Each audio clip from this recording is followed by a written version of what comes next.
Hey everybody, welcome back to this week's Monday Moment of Envy, and today we're featuring a guy from our Facebook group called Stephen Magner. He's been in the Facebook group since the very beginning, and it was awesome to see this recent image come through so that we have a very, very, very good reason to feature him today. And check this image out. So Brendan, you were looking at this and you saw the backstory of where it came from. Do you mind sharing that?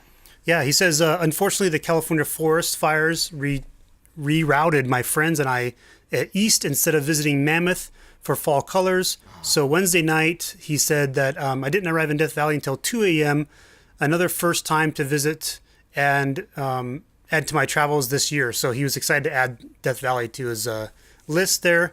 A mile hike up the over the sand dunes turned our shoes into cinder blocks, but the solitude was well worth the price of admission. So, so it doesn't cost anything to get into Death Valley, but if you want to go out there and get a cool shot like this, it's going to cost you the time it takes and, getting a ton of sand in your shoes. So. Oh man, no kidding. That's an awesome adventure. It's one of the reasons why I want to feature is because of the adventure part of this image. Yeah. So I'll let you go first. What's your first thing that stands out to you about this image and composition?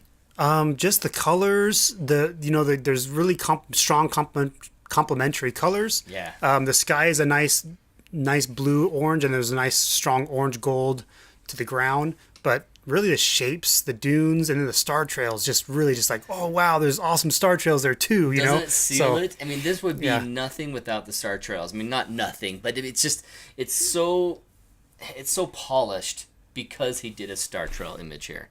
And he went through all the trouble of getting out there, walking. I mean, you look at the sand. He must have approached from this side and then stepped over and then walked this way over to where he's standing. Yeah, Because maybe. Yeah. if he had trails that were coming all the way out, they might not have been as cool looking as it is when it's out there, focused in the shot, and he kept all of this space just clean and crystal. Yeah, which was intentional. Yeah. Very good decision. Very good decision in his composition. And so I look at it and think, okay, we've got this part of the image that's really fantastic, and then you have some points stars. That's okay. That's all right, but you've got a flowing subject underneath. The bottom half, I should say the bottom two-thirds. The bottom two-thirds of this image, just trying to undo all that. The bottom two-thirds of this image is a flowing, sandy.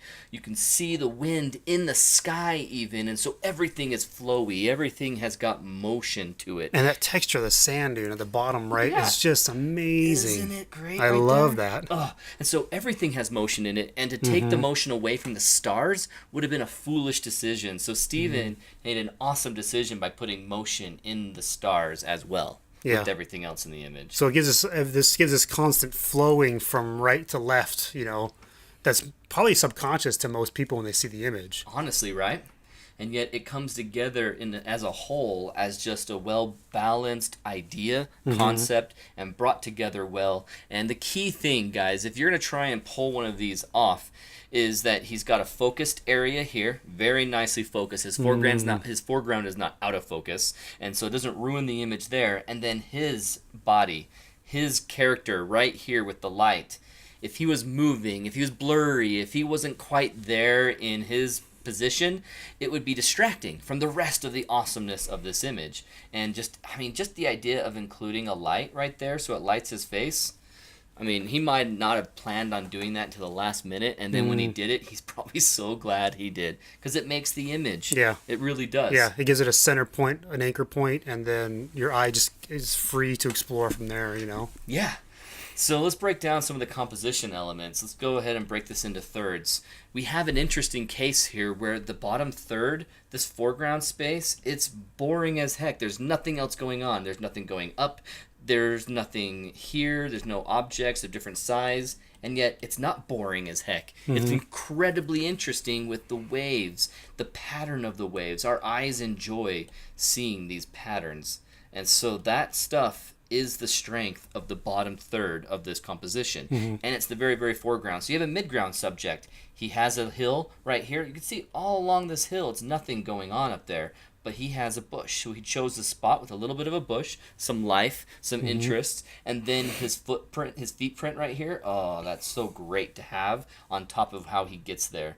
And so his shape, his light source, and the key element that carries this as a cool composition is that swooping S curve. You got the line right here that goes out into the distance.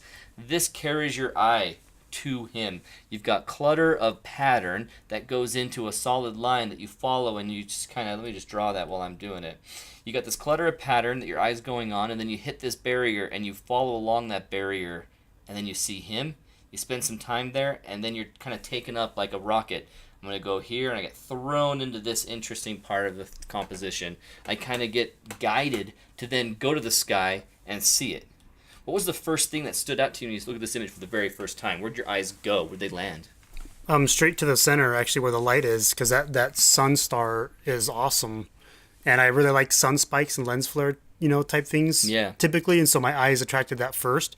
But then from left to right here, you've also got kind of a leading line unintentionally, but it's that shadow pulls you right in to that direction as well. And so that's also really cool. How I noticed that too. That's like another leading line. That shadow pulls you right in, and then looking up from there, you get those stars, and it's just really awesome shot. I think it's an interesting composition where you're center weighted. You're completely center weighted. You go to this point, and then your eyes kind of travel out from it, and then the pattern in the light is telling you the same thing, out from it. You can see all the spikes. And so he's center weighted. He has interesting lines going away from him, going that way, going this way, a depth of field with all the different hills going further back, and you're going to get pulled away from him outward, and you have a shape right in the dead center that is basically telling you to do that. And it's not planned. I don't think he set his aperture up by any means to make sure that that's spiked. It just happened to. Yeah. And so if you look at how the rest of the image is handled and processed, he didn't do anything crazy right here, because you can see what's going on. You can see why he didn't go to not Mesquite, but he went to Mammoth. You can see why he didn't make it to Mammoth with those freaking forest fires and wildfires. Yeah. You can see the haze. You can see it in the image. And you look at the stars and you think they're not sharp. They're fuzzy. I think that's just by virtue of having so much smoke in the sky. Yeah, I think so. Yeah. Which is actually really cool, because that's kind of a unique thing that happened at that particular time. That's not going to happen very often, I don't think. He couldn't recreate this image. Right. This top part right here would be so sharp. I mean, you would have a sharp top part that's different, and I think the flowing softness of the sand would have been really contradicted by a sharp, pointy image at the top. Haze in between the mountains, giving that cool layering interest, and you wouldn't get that normally. It would just be the black silhouette probably. Yeah, you're right. It would just be so dark. You got light brought into the shot thanks to that smoke. And the moon is up because you can see the contrasting lights on each dune, and how the moon's up over here and shining light down on the subject, because you got the light and the dark on both sides of the dune. So you have shapes in the dunes.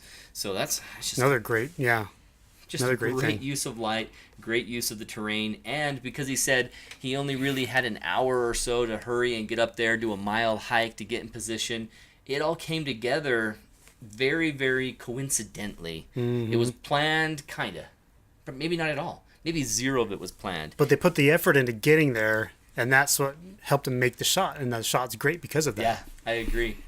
That's awesome. Is there anything else you want to add? I don't know. I think it's great. So, fantastic job, Steven. This is a great shot. We're very envious of it. And last year, or earlier in the year, you and I were talking about going out to Death Valley. We hadn't gone to Death Valley before. We were excited to get out there to that area, and you killed it, man. You went to the Mesquite Sand Dunes and just killed it with this shot. And I remember seeing it, and the moment I saw it, I was like, oh, I'm jealous of that. He's got such great polish for just having fun.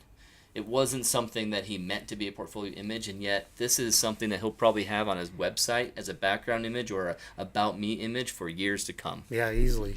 So great work, man. Thank you so much. We have 4 or 5 other awesome images that we were envious of, that it was tough to decide where to go next. So you guys, you're sitting there in the waiting. Next week, we know exactly who we're talking about, and we have a few more coming. So thanks for sharing your adventures. Thanks for watching, and we'll see you guys next week. Okay, see you guys. Bye, guys.